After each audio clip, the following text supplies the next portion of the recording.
Okay, we are going to start in the chapter 3 section, and we're going to do just a handful of tutorials from each of these, 2 to 3 tutorials from each chapter. I tried to pick the ones that I think would have the most use for you guys, like you would very likely be using these on your own photos. There's lots of good stuff in here. I encourage you to, now that you have these photos downloaded, go back and do some of these tutorials. Look through the book and look for cool things. So the one that we're going to start with is, hold on. It's this one, and it's already finished because yours doesn't look like that. Can you just single click on it where it says Fix Sky? Yours doesn't look like mine, right? Okay, that's good because we're actually going to fix it. The thing that we need to know about this is that it's a JPEG, right? We want to work on all of these pictures that we're going to be doing. Everything we're going to do in this chapter, we're doing in Adobe Camera Raw, not in Photoshop. So I told you that you can make JPEGs open in Camera Raw. It doesn't have to be a RAW file. A RAW file will only open in Camera Raw, but a JPEG you can. And to get that to happen, just have it highlighted like I do and do a Command R, and that's going to force it open in Camera Raw. And just like magic, I'm back to your status. I did go back to the original because that's what I needed to do. So the change that we're going to make has nothing to do with this side like we've been doing all along, right? Everything we've done so far has been over here. We've played with the exposure. We've done different things here. What we haven't touched yet is anything in this upper bar. And this is where a lot of the tools that look just like Photoshop live. And there's some really cool stuff we can do in here. The first thing we're going to do is if you push the letter G on your keyboard, it's going to automatically pick the graduated filter, which is right here in your top bar. It's between the paintbrush and an oval-y looking thing. That's your graduated filter. By picking that first, that's the thing that you're going to do, but you need to tell it how to behave. Right now, these are your settings for how the graduated filter will behave. And the only thing that I see, are you guys at all zeros or do you have a plus 0.5 here? You have, okay, so it automatically went to plus 0.5, which is great. We're actually going to, you can either drag this slider in exposure or you can click on the minus sign and that's going to take you down in even chunks. We're going to get it to be a minus 1.0. However you do that, you also can obviously type it in. But we're going to go to a -1 for exposure. Nothing happened because all we're doing is saying, when we use the graduated filter, this is how you should behave. So we've set the graduated filter to be a -1. Now we're going to bring our cursor into the picture and we're going to click and drag and start pulling down. And notice that it's all wobbly right now as we're pulling. To get it to say stay straight, we're going to hold down the Shift key as we pull down. And you notice how we're like pulling down a graduated filter of like sunglasses, tinted sunglasses? So we only want to pull down into the sky. We don't want to go into the buildings. We don't want to make those darker. This graduated filter goes from dark to lighter in a slow step-off tint way, kind of like sunglasses would be if they were tinted like that. And then let go when you're done. So you have this applied. If it's not dark enough, you can play with the exposure now and make it darker, but maybe that's not quite the look you're going for. Maybe you want to darken it a little, but not in that blackish gray way. If you want to add a color to it instead, down at the bottom right, you see a color swatch. Click on that, and when your color picker comes up, sample a color. I sampled a bright blue, and that's going to apply that bright blue to your graduated filter. You could do weird things like pinks and make it look like, weird thunderstorms coming in, or greens or whatever. Typically, a blue is what you're going for. You're trying to make the sky look pretty. So you choose the tool first, the graduated filter, then you set up how you want it to behave, the original step, like a -1 exposure, and you roll it out. And once it's rolled out, you can tweak it. You can play with the exposure, you can play with any of these sliders, and you can add a color tint to it. So is everybody able to make their sky prettier? Is anybody impressed by this simple tool? I should be hearing, glory hallelujah, I love this tool. Because it's so simple and so easy and so pretty. Okay, all good? All good. All right. All right, after the fact, we're all happy with it. We either say open image to bring it into Photoshop, or we say done, which we're going to say done. And by saying done, when we look in Bridge, we're going to see the finished version show up in Bridge, and we're going to see that icon telling me that I've already tweaked with it. So I'm opening up last year's folder because I already had it downloaded on my desktop. Therefore, all of these have been tweaked. I'm going to have to undo them when I open them. But I can. With one click, I can say go back to the original Camera Raw, and it will. Anything that's been done gets ignored, and it's right back to how it was out of camera. Any questions on that one? All right. Moving on, we're going to do the next tutorial in the book, applying selective color in Camera Raw. So the next image that we're going to use is this one called selectivecolor.dng. That's a digital negative, so it is going to open in Camera Raw. So when we double click on it, it's automatically going to launch in Camera Raw. And up on all the information on the right-hand panel, right to the right of the word basic, where the hamburger menu is, all those lines, if you click on that, Camera Raw defaults. I'm going to click on that, and that's for sure going to make sure that I'm working with the original picture that you guys are. So this is the original raw file.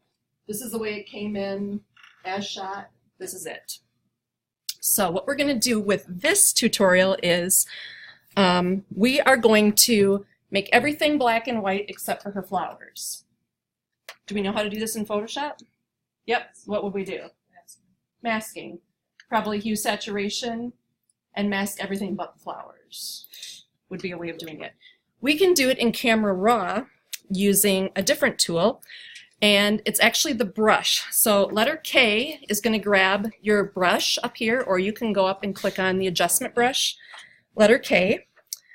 And what we're going to do with that, my cursor happens to be huge. I don't know what yours is, but we'll deal with that in a minute. What we're going to do first is we're going to click on the minus sign to the left of the saturation 4 times. So we're going to go to saturation, and on this minus sign, we're going to click 4 times. 1, 2, 3, 4. All that did was pull saturation all the way to the left at a negative 100. It also reset all of these other sliders up at the top here to be zeros by clicking on that rather than just pulling. By clicking on the minus sign and doing that, we were able to reset them all to 0 and then pull this one to a negative 100. So now, the magic rule that we've told this paintbrush to abide by is desaturate. So anything we paint over is going to get desaturated, but don't go crazy yet because I have a really big brush. So just like in Photoshop, you can use the left and right brackets to make your cursor bigger or smaller. The trick here is we are going to start with a big brush because what we're going to do is we're going to paint around. Don't get close to the bouquet at all. So start painting around, but do not get close to the bouquet, especially if you have a big cursor like I do. And what we're painting with is desaturation. We're sucking the color out of any area underneath our cursor. Just don't get near the bouquet. How do we get my brush? Huh? How do we get my brush? Click on the brush tool up at the top. I understand it. Bring your cursor into the picture. Oh, go under, it's like your preferences are not set up to be the actual. I had the paintbrush, but then once I went over to the settings, I clicked on something. Yeah, I I've went got a over pen here. over here too. Why don't you I know. cancel, close out, and reopen that and see what happens. Just cancel down at the bottom left. Or right, I mean bottom right. Of this. Oh, that, okay. Cancel that. Now double click on that again. Like this to open it in Camera Raw.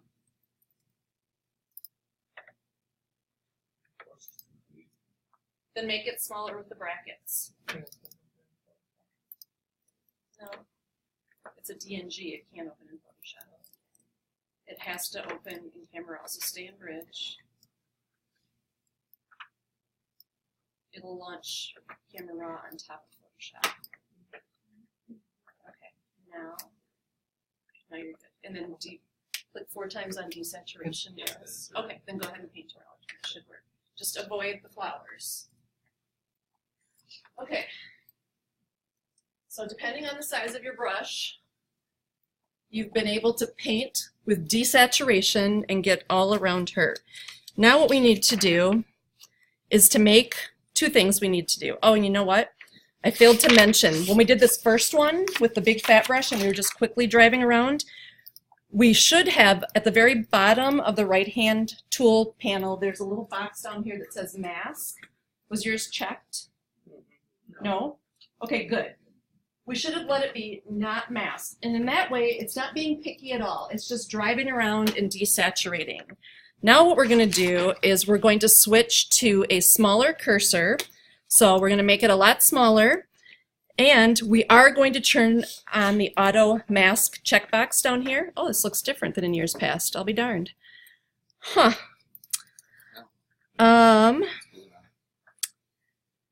The kick here is that you don't want to let the plus sign crosshair in the center of the brush touch anything that you want to keep the color. So as long as you keep, I can't believe, oh, overlay. What is that about? This is not how it has looked in the past. Wow. Is yours looking like mine? Or did it not? Did it put this in anybody else's?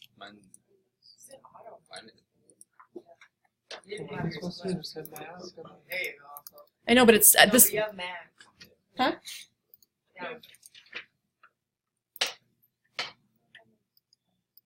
Why is there a white mask? I've never seen this. Unclick it. Unclick it. Where the check note? Bottom one. Oh, there's two of them. There's a mask here and a mask here. Sorry. Oh, so you don't want that.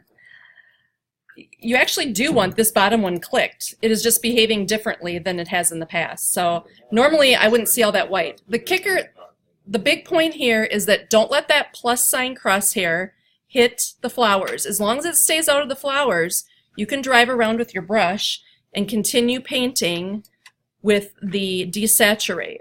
But if that crosshair gets in your flowers, it's going to desaturate that as well. And then you would need to do the opposite to get it back. You would have to paint with full saturation. So is this the easiest or the best way to do this? I don't know, that's up to you. But the good news is this is an Adobe Camera Raw, which is software that would likely, you can download and it would ship with a lot of your cameras. So if you didn't own Photoshop, you could still do a lot of this. So the adjustment brush, you can tell to behave however you want it to. In this case, we told it to desaturate. But if we told our adjustment brush to just be clarity at 100%, any place we brushed would have that clarity 100% applied to it. It's like doing a mask with a brush, like brushing where you want the effect with the effect. Okay? Then when you're done, same thing, you would either say open it in Photoshop or you would just say done, and it would take you back into Bridge and it would show your edited version where it's all black and white except the flowers have kept their color. So with that adjustment brush you can do anything, whatever you're setting up. Alright, the next tutorial that I want to do in this chapter is the next picture, the one that says Radial 1. Going to open that. It's a JPEG, so you're going to need to Command R to get it open in Camera Raw. If you double click on it, it'll take you into Photoshop by default. So Command R to get that image open in Camera Raw. One called Radial.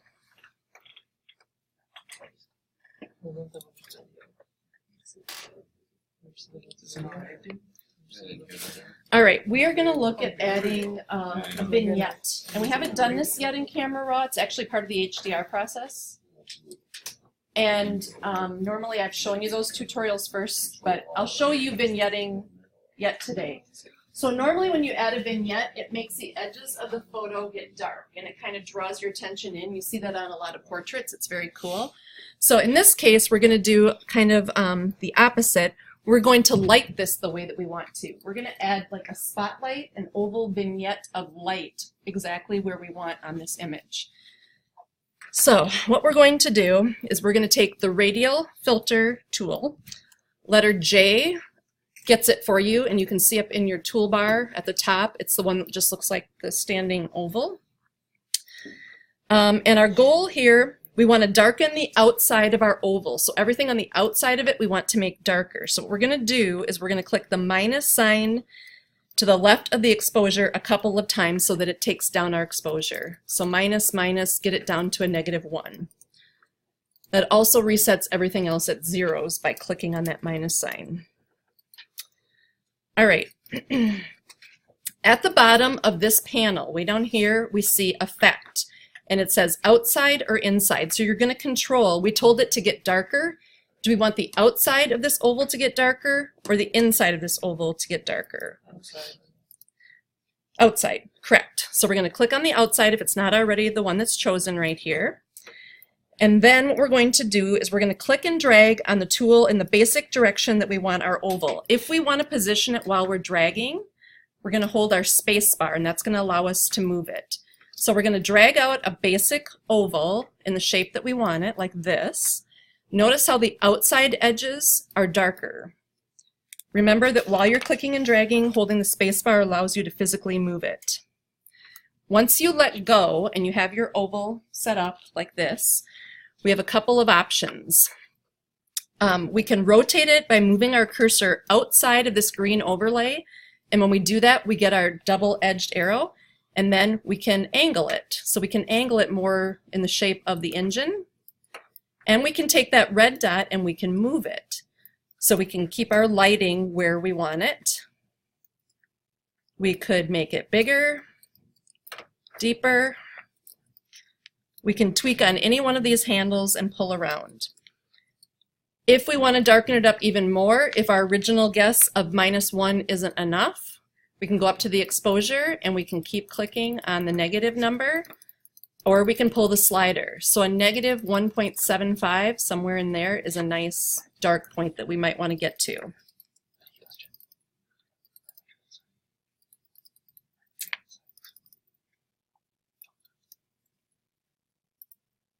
The other thing that we can see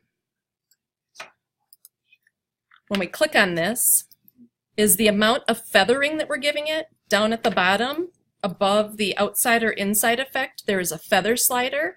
So no feather would mean that there would be a hard edge. It would go from the normal lighting to that darkened lighting at a hard edge where our green shape is. And a 100, the transformation of the feathering comes way in, and you can notice like it's starting way on the inside and it's gradually feathering out to that darkness. That's too much. So somewhere in the middle was a nice point, kind of where they had it. So I don't know what it was set at, but like a 30-ish, 40-ish looks quite good. All right, besides doing this, we can do more than just one effect with this tool. So now we've done this lighting effect that we want. We can also take our contrast slider and change that. So we can bump the contrast up or down. So the area outside that we're targeting is getting more or less contrasty, so you can play with that.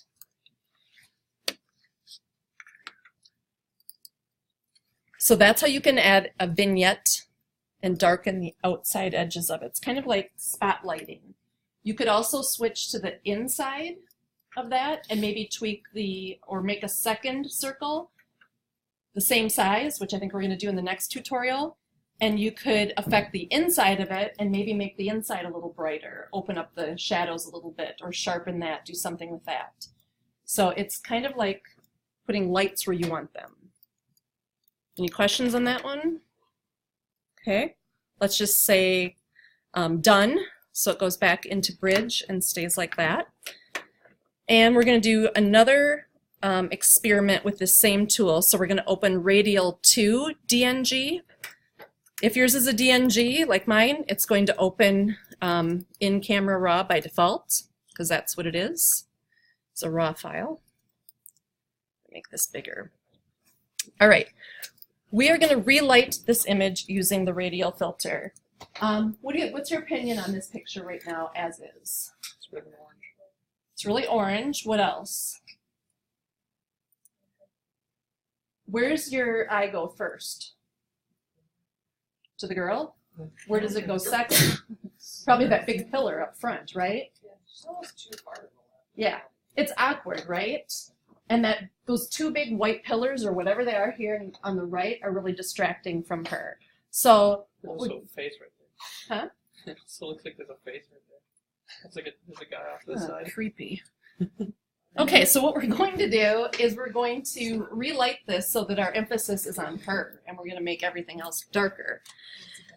So, all right. Use your radial filter tool again, so click on that one up in your toolbar, and then we're going to take our exposure slider and we're going to click on the minus sign a few times because we want to reset everything else to 0. So if you've done any white balance, don't worry about that right now. We're just learning about the actual radial filter. So click on the negative exposure twice at least, and then I'm going to slide it down to a negative 1.4, somewhere in that zone. And again, we don't see the result until we actually use the tool. So we don't know if that's a good number or not yet. We really have no idea. All right. Make sure we're going to do the outside effect, and we're going to click and drag an oval around her. And remember, if you need to move it while you're dragging, hold down your space bar. And then let go of your cursor. So we've now darkened what's outside of our radial circle, and it's feathering, at least in my case, at 39 is the setting on that. So it's not a hard edge, it's gradually feathering out, which is a good thing. All right.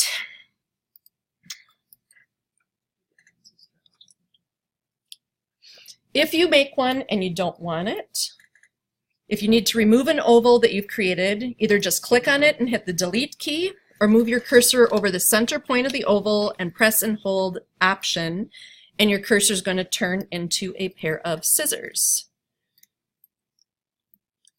And it's not.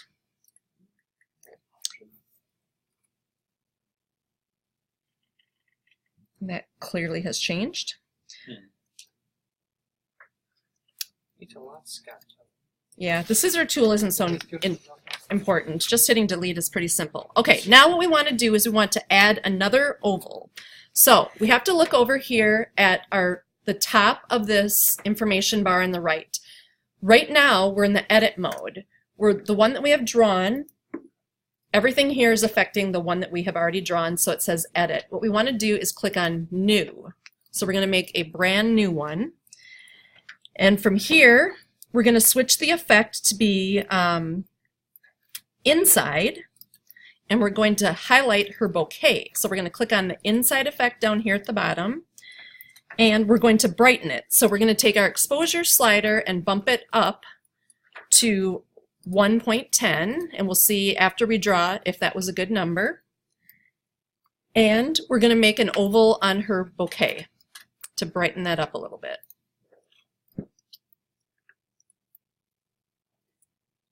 And after we've done that,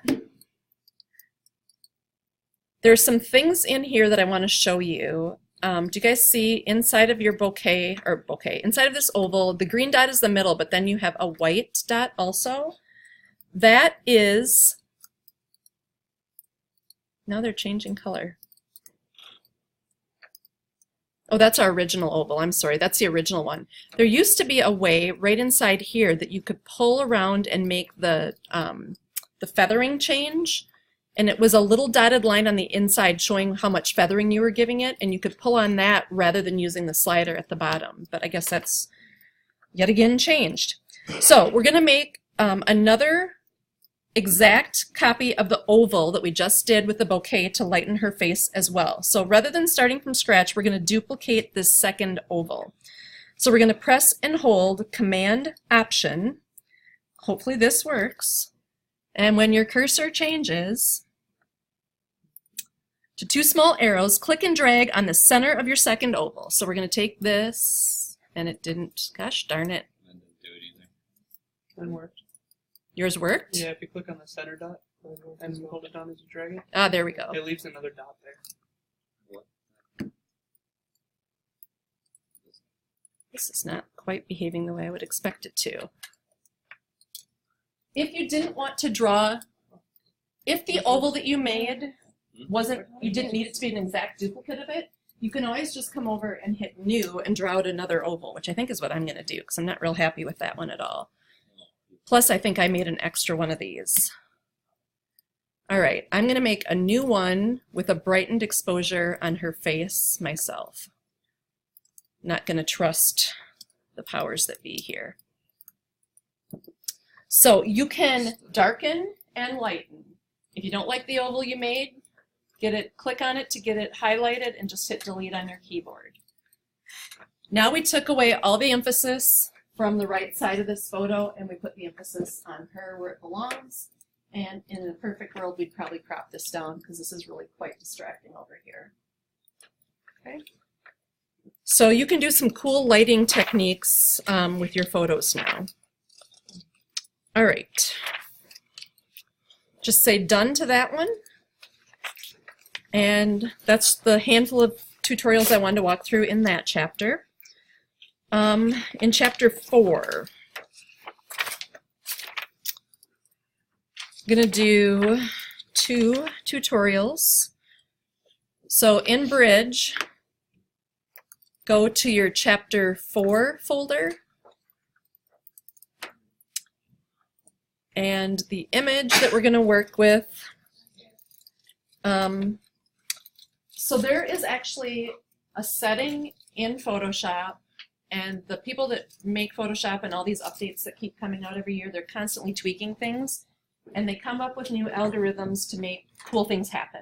And they found one, and they perfected this quite well, where you can take a fairly low-res image, or like a web image, and you can upsize it, make it better, which is something we never really thought could happen, right? I keep preaching to you that you can't make things bigger. There is an algorithm in here, or a setting that we can use. So if you start with a low-res 72 DPI picture, you may be able to beef it up enough to use it in print at 300 DPI. So the one that we're going to use is, just want to make sure we're not doing this in Camera Raw, and we aren't. We're going to use Smart Upsize as the image, so double click on that, and that's going to open it in Photoshop. And once we get it open in Photoshop, let's take a look at how big physically this is. So go to Image, Image Size. And who can tell me how big this picture is physically? 16 by 10. Perfect. At what resolution? 72. Which is web resolution, right? The whole thing is only 2.66 megs. So in old school, if we wanted to make this 300 DPI, we wanted to use this in commercial print, and we were to change the resolution down here and uncheck resample, saying, don't add more pixels, I just want you to take what we have and scrunch it down. Tell me how big I could make this image in commercial print if I wanted to. 4 by 2.6. Yeah, not big, right? 4 by 2.6 is the best it can offer, given these same 2.66 pixels, megapixels. That's all it can do. Click cancel so we just don't accidentally do anything to that. All right. Now go back and do that again. Do image, image size, and we're going to see our original 16 by 10 at 72. We're going to bring this up and we're going to see that the resample checkbox is turned on. And remember, that gives Photoshop permission to throw away pixels, which is great for when you're downsizing. It also gives Photoshop permission to add pixels, which usually is not good, right? It makes it ugly, it guesstimates. But to the right of it are a bunch of drop-downs that we probably never looked at. So click on that drop-down menu and we see Automatic, Preserve Details, Bicubic Smoother, Bicubic Sharpener, blah, blah, blah, blah, blah. All these different things that they've come up with.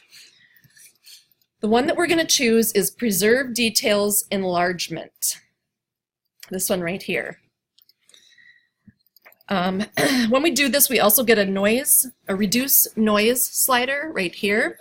So you guys know what digital noise is. That's when it gets grainy and those weird artifacts in it, and we don't usually want to see this. But we might have to use this. All right, in the resolution field, we're going to enter the new resolution that we want. So we're going to enter 300 instead of 72. And notice it didn't change our size. It's still a 16 by 10. It went from being 2 megs up to 46.2. This could be absolutely hideous, but let's see what it looks like with this Preserve Details enlargement option.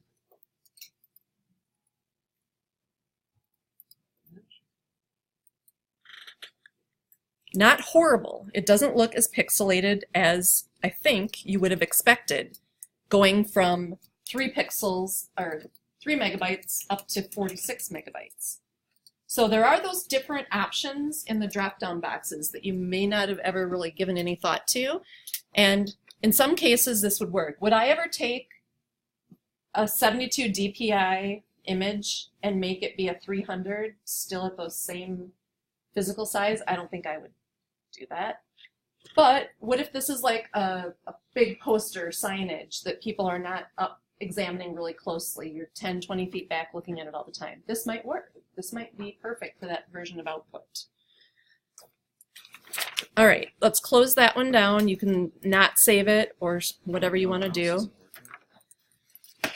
And the other one that I want to look at in this chapter is another cool one, resizing for poster size prints. So back in Bridge, we are going to open number 5 poster.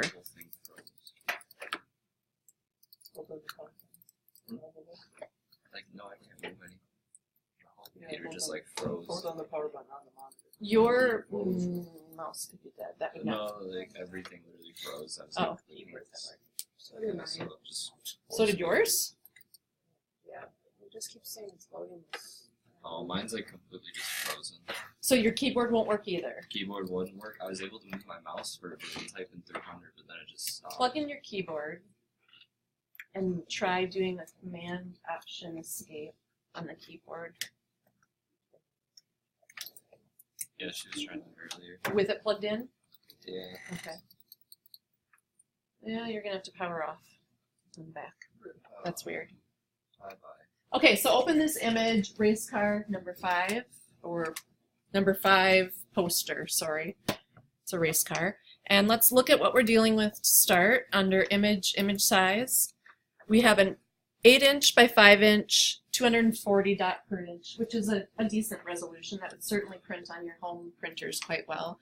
So this is not bad. It's 7.63 megs, and it's going to print at 8 inches right now. So we'll just say okay to that.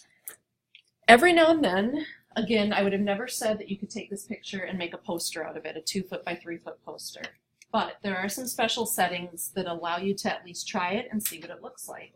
And in the examples in the book, they actually work quite well. There's 2 different versions you can try. So Command Option I, or do an image size, however you want to do to get to this option. And a couple of things are a little bit different here. The first thing that we want to do is we want to click on the word inches, and instead of measuring in inches, we want to measure in percent. So change this to be percent. So right now it's going to say 100% wide, 100% tall. We are going to have the resample checkbox turned on, so make sure that that's turned on. And we're going to type in either 200% or let's do 300%. And because the two are linked together, once you type in the width of 300%, the height is automatically going to change with it, the height. Notice we went from 7 megs up to 68, so this is quite large. And for the algorithm that we want to use in that drop-down box, the one that we're going to try is the bicubic smoother. And then we're going to say OK. If we look at it, it's 300% bigger, and it looks pretty darn nice as we're looking at it at this view. Go under your image size. Again, it now just says it's 100%. Well, what is that now? Let's look at it in inches. We now have a 25 by 16 inch photo, and it looks good. So it's pretty crazy. Click cancel. and go to your history window and go back to opening this original photo, or close it and reopen it, whatever you want to do. But we want to get back to the small version of it. That's one version, and in the real world you would do that and save it so that you could compare it to the second version and then decide which one actually looks better. So the second one we're going to do under image size. We're going to do this one. We're going to do the same thing. Instead of 100%, we're going to tell it to be 300%, but the algorithm that we're going to use, instead of doing bicubic smoother like we just did, is bicubic sharpener, which actually says it's for reduction. So this seems totally against all things we would know. Somebody was trying it down with, as he says in the book, some guy was actually doing this, he breaks the rule, and he thinks it looks better. So we'd say okay to that, and here's that version. Here's the 25-inch by 16-inch version of this picture using that different algorithm. And again, to know which one worked best for your particular photo, you would do both of them and then just bring them up side by side, maybe in bridge, and look at them under the loop and try to find which one looks best. So if you have some pictures and you want to make a 2-foot by 3-foot poster, consider these options. You may be able to make some cool posters. Okay. All right, let's stop here and take a break, and we'll come back and do some more tutorials after the break.